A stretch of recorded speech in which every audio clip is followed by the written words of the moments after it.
واقف ہیں. قل هو اللہ احد اللہ الصمد لم یلد ولم یولد ولم یکن لہ کفوا احد. اور اس صورت کی فضیلت سے بھی واقف ہے. کوئی نئی بات نہیں ہے ہمارے لیے، ہم سب جانتے ہیں.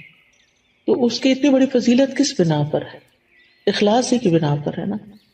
تو جس طرح اللہ سبحانہ و تعالیٰ ایک ہے، قل هو اللہ احد، سورت کی فضیلت سے بھی واقف ہے، یا جو عبادت اس کے لیے ہو وہ بھی بس صرف اس ایک اکیلے کے لیے ہونی چاہیے.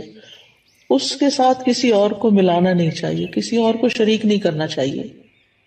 تو اخلاص کا لفظی مطلب ہوتا ہے کسی چیز کو آمیزش سے چھانٹ کے الگ کر دینا، یعنی کسی دوسری چیز کی ملاوٹ سے بالکل الگ کر دینا اس کو.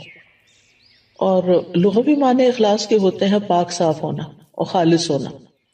یعنی ہمارا عمل جو ہے، جو ہم اللہ کے لیے کرتے ہیں، وہ ہر طرح کی آمیزش سے بالکل صاف ستھرا ہو، خالص ہو، پیور ہو. اور امام راغب اصفہانی جو ہیں، آپ لوگوں نے ان کا نام سنا ہوگا، مفردات القرآن کے نام سے قرآن مجید کی ڈکشنری ہے، اور بہت ہی بہترین ڈکشنری ہے. ہر قرآن کے طالب علم کو اس سے واقفیت ہونی چاہیے. تو امام راغب اصفہانی لکھتے ہیں کہ الاخلاص التبری عن کل ما دون اللہ تعالی. اخلاص یہ ہے کہ اللہ کے علاوہ ہر ایک سے دل کو پاک کر لیا جائے. یعنی جب ہم اللہ کے لیے کوئی کام کرتے ہیں تو بس وہ صرف اللہ کے لیے ہو، کسی اور کے لیے نہ ہو. اس کے بارے میں کئی ایک اقوال ہیں، لیکن جیسے عز ابن عبد السلام کا قول ہے، وہ کہتے ہیں کہ اخلاص یہ ہے کہ انسان اطاعت کے کام کو اللہ اکیلے کے لیے خالص کرتے ہوئے انجام دے. کس طرح؟ وہ اس طرح کہ اس عمل کے ذریعے سے لوگوں سے اپنی تعظیم اور توقیر یعنی عزت کا ارادہ نہ کرے. یعنی کوئی اچھا کام کر کے پھر وہ لوگوں سے توقع نہ رکھے کہ اب چونکہ اس نے اچھا کام کر لیا اس لیے سب اس کو عزت دیں. مثال کے طور پر اگر ایک ٹیچر ہے، میں اپنے آپ کو ہی لیتی ہوں کہ مجھے تعلیم دینے کے بعد، پڑھانے کے بعد، سکھانے کے بعد جن کو میں سکھا رہی ہوں ان سے یہ توقع نہیں رکھنی چاہیے کہ اب چونکہ میرا ان پہ احسان ہے لہٰذا یہ اس کا بدلہ کم از کم اس صورت میں تو ضرور دینا کہ یہ مجھے رسپیکٹ دیں. اور اگر وہ رسپیکٹ نہ دیں تو پھر مجھے بہت برا لگے اور میں ڈسہارٹ ہو جاؤں اور پھر میں اپنا کام چھوڑ دوں اور لوگوں سے بدظن ہو جاؤں اور پھر ان کے خلاف ادھر ادھر غیبت چغلی شروع کر دوں اور فرسٹریشن کا شکار ہو جاؤں. تو یہ سارا نتیجہ کس بات کا ہے کہ میرے اصل کام میں اخلاص ہی نہیں تھا. تبھی تو میں اس نتیجے پہ پہنچی، اس ہلاکت کے گڑھے میں کہ فرسٹریشن کا شکار ہوئی.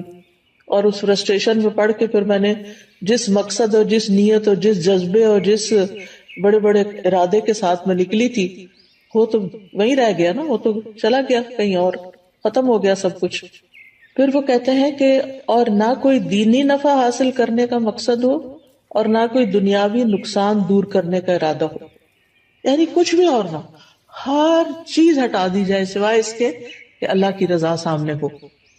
اسی طرح یہ بھی کہا جاتا ہے کہ اخلاص کا صحیح مفہوم یہ ہے کہ انسان زندگی میں جو بھی عمل کرے اور جس سطح کی اور جس شکل کی بھی عبادت کرے. یعنی عبادت کی مختلف شکلیں ہیں نا، ایک تو نماز روزہ ہے ہی ہماری فارمل عبادت، اور ایک اس کے علاوہ جو ہے وہ جیسے امام ابن تیمیہ نے عبادت کی تعریف کی ہے نا کہ ہر قول اور ہر عمل جو ہے ظاہر ہو یا باطن ہو وہ اللہ کی تعظیم اور محبت کے ساتھ کیا جائے.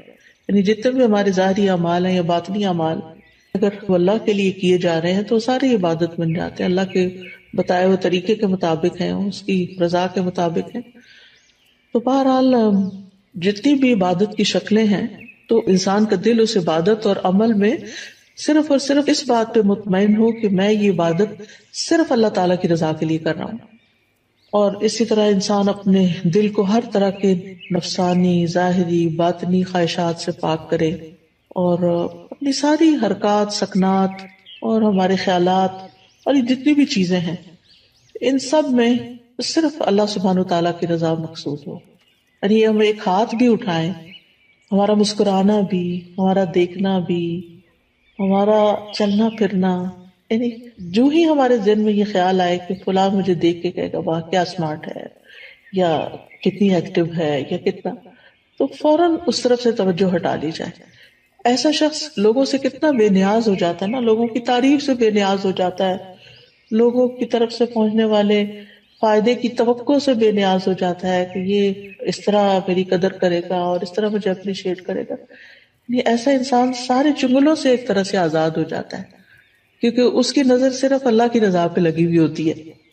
اللہ سبحانہ وتعالیٰ نے قرآن مجید میں ہمیں حکم بھی دیا ہے سورۃ البینہ میں، وما امروا الا ليعبدوا الله مخلصين له الدين حنفاء ويقيموا الصلاة ويؤتوا الزكاة وذلك دين القیمہ، اور انہیں اس کے سوا حکم نہیں دیا گیا کہ وہ اللہ کی عبادت کریں اس حال میں کہ اس کے لیے دین کو خالص کرنے والے، ایک طرف ہونے والے ہوں، اور نماز قائم کریں اور زکوٰۃ دیں، اور یہی درست دین ہے. وذلك دین القیمہ.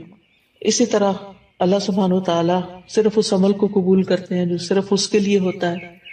نبی صلی اللہ علیہ وسلم فرماتے ہیں کہ اللہ تعالیٰ فرماتا ہے میں بہترین شریک ہوں، پس جس نے کسی کو میرے ساتھ شریک کیا تو وہ عمل اسی شریک کے لیے ہے. یعنی کسی اور کو اگر آپ اس میں شامل کر لیں گے تو وہ عمل اس کا ہو جائے گا، اللہ تعالیٰ کے لیے نہیں ہوگا. اے لوگوں اپنے اعمال کو اللہ کے لیے خالص کرو، کیونکہ اللہ عز و جل اسی عمل کو قبول کرتا ہے جو خالص اسی کے لیے کیا جائے. اب سوال یہ پیدا ہوتا ہے کہ پھر اخلاص کے نتائج کیا ہوں گے، فوائد کیا ہوں گے، ثمرات کیا ہوں گے؟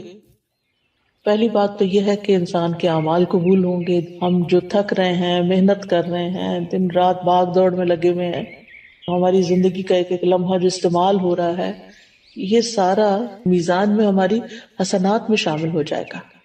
یعنی یہ سب سے بڑا فائدہ ہے، یعنی قبولیت ہو جائے گی. کیونکہ حدیث میں آتا ہے کہ اللہ تعالیٰ صرف اس عمل کو قبول فرماتا ہے جو خالص اس کے لیے کیا جائے اور صرف اس کی رضامندی مقصود ہو. یہ سنن النسائی کی روایت ہے ابو امامہ الباہلی رضی اللہ عنہ سے. دوسرا بڑا فائدہ یہ ہوتا ہے اخلاص کا کہ انسان کو اللہ تعالیٰ کی مدد حاصل ہوتی ہے، اللہ سبحانہ تعالیٰ کی مدد حاصل ہوتی ہے، اور انسان کو ایک مضبوطی حاصل ہوتی ہے، اپنے کام میں جماؤ حاصل ہوتا ہے، ثابت قدمی آتی ہے. یعنی انسان پھر اس کام کو چھوڑتا نہیں. جیسے شروع میں نے کہا نا کہ انسان فرسٹریشن کا شکار نہیں ہوتا کہ میرا نہیں خیال مجھے یہ کام کرنا چاہیے کیونکہ کوئی مجھے نتائج نظر نہیں آ رہے، اس کے کوئی فائدہ نظر نہیں آ رہا. یہ جملے کتنے عام ہیں ہمارے روزمرہ کی گفتگو میں، حتیٰ کہ لوگ یہاں تک کہہ دیتے ہیں ابھی تک میں نے اتنا قرآن پڑھا ہے، دین پڑھا ہے، میرے عمل میں کوئی تبدیلی نہیں آئی تو میرا نہیں خیال کہ مجھے یہ کنٹینیو کرنا چاہیے. بعض اسٹوڈینٹس کہتے ہیں ہمیں یہ کورس کنٹینیو نہیں کرنا چاہیے کیونکہ ہم کچھ زیادہ تو فائدہ حاصل نہیں کر رہے. بھائی ایک ایفرٹ تو لگا رہے ہیں، ایک نیک کام میں ایفرٹ لگا رہے ہیں، اس کا فائدہ آپ کو دنیا میں ہی چاہیے اور لوگوں کو دکھانے کے لیے چاہیے کہ آپ بہت اچھے ہو چکے ہیں. اللہ کے ہاں اگر وہ قبول ہو رہا ہے اور جمع ہو رہا ہے تو وہی سب سے بڑا فائدہ ہے کہ آپ کا وقت فضول کاموں کی بجائے ایک اچھے کام میں استعمال ہو رہا ہے. تو اس طرح یہ ہے کہ انسان کے اندر ایک مضبوطی آتی ہے اور وہ نیک کاموں کو چھوڑتا نہیں ہے. اور جیسے پہلے بھی بات ہوئی کہ قبولیت آتی ہے اور اللہ سبحانہ وتعالیٰ انما یتقبل اللہ من المتقین، تو جب قبول ہوتا ہے عمل تو پھر مدد بھی آتی ہے اللہ سبحانہ وتعالیٰ کی. اچھا، تیسرا فائدہ کیا ہے؟ تیسرا فائدہ یہ ہے کہ انسان کا دل جو ہوتا ہے وہ بہت سی بیماریوں سے پاک ہو جاتا ہے، دل کے امراض کا علاج ہو جاتا ہے. یہ بالکل ایسے ہی ہے نا جیسے اگر کسی میلے برتن میں آپ صاف پانی ڈالنا شروع کر دیں تو وہ ڈالتے ڈالتے جو اس کا میل کچیل ساری دھل دلا کے بالکل صاف پانی اس میں جا کے ٹھہر جائے گا. تو اسی طرح جب ہمارے اندر اخلاص آتا ہے، بار بار ہم اللہ سبحانہ وتعالیٰ کے لیے اپنی نیت کو خالص کرتے ہیں تو وہ نیک کام جاری رکھتے ہیں، اور جتنا وہ جاری ہوتا ہے تو وہ جاری پانی کی طرح ہوتا ہے جو ہمارے دل کے اندر پھر جتنی بھی میل کچیل ہے اس کو باہر نکال دیتا ہے. تو دل کی بیماریاں، سب سے بڑی بیماری تو نفاق ہی ہے، اور نفاق اپوزٹ ہے اخلاص کا. پھر اسی طرح نفاق کی جو علامتیں ہیں اور دیگر جو برائیاں ہیں جیسے حسد ہے، کینہ ہے، بغض ہے، خیانت ہے، یہ ساری چیزیں. پھر اسی طرح یہ ہے کہ حدیث میں آتا ہے 3 چیزیں ایسی ہیں جن کی وجہ سے ایک مسلمان کا دل دھوکہ نہیں کھا سکتا، یعنی حسد یا کینہ نہیں رکھتا. ایک ہے کہ اللہ کے لیے خالص عمل کرنا، دوسرا ہے مسلمانوں کے ائمہ کے ساتھ خیر خواہی کرنا، یعنی اپنے لیڈرز کے ساتھ خیر خواہی کرنا، اور تیسرا مسلمانوں کی جماعت سے جڑ کے رہنا۔ بے شک دعا مانگنا ان کی حفاظت کرتا ہے، یعنی مسلمانوں کی دعا جو ہوتی ہے وہ ایک دوسرے کے لیے فائدہ مند ہوتی ہے۔ وَلُزُومُ جَمَاعَتِهِمْ فَإِنَّ الدَّعْوَةَ تُحِيطُ مِنْ وَرَائِهِمْ۔ میں دیکھتی ہوں واٹس ایپ کے گروپ میں، جس گروپ میں میں ہوں، کہ کوئی ایک بیمار ہوتا ہے تو سارے کنسرنڈ ہو جاتے ہیں اور ہر ایک دعائیں کرنے لگتا ہے، اور حقیقت ہے کہ ایسے دل پکڑا جاتا ہے۔ جب میں واٹس ایپ کھولتی ہوں، میں سینئر سٹاف کا جو گروپ ہے اس کا وہ نمبر دیکھتی ہوں کہ کافی میسیجز ہیں، تو میں سوچتی ہوں اللہ خیر کرے، لگتا ہے یا کوئی بیمار ہے یا کوئی فوت ہو گیا ہے یا کوئی، تو یہ اسی صورت میں سب کی دعائیں ملتی ہیں نا جب جڑے ہوئے ہیں، اور اگر جڑے ہوئے ہی نہیں ہیں، آپ اکیلے ہی زندگی بسر کر رہے ہیں تو بس پھر اکیلے ہی ہیں بہرحال۔ پھر اسی طرح اخلاص کا چوتھا فائدہ یہ ہے کہ جو دنیاوی عمل بھی جو ہوتے ہیں نا، دنیاوی کام جیسے کھانا پینا ہے، بچے پیدا کرنا ہے، شوہر بیوی کا تعلق ہے، خرید و فروخت ہے، یہ سارے کام بھی اخلاص کی وجہ سے نیک اعمال میں شامل ہو جاتے ہیں۔ جیسے صحابہ نے نبی صلی اللہ علیہ وسلم سے پوچھا تھا کہ اللہ کے رسول، ہم میں سے اگر کوئی اپنی خواہش پوری کرتا ہے تو کیا اسے اس میں بھی اجر ملتا ہے؟ تو آپ نے فرمایا بتاؤ، اگر وہ خواہش حرام جگہ پوری کرتا ہے تو کیا اس پر گناہ ہوتا؟ تو اسی طرح جب وہ اسے حلال جگہ پوری کرتا ہے تو اس کے لیے اجر ہی اجر ہے۔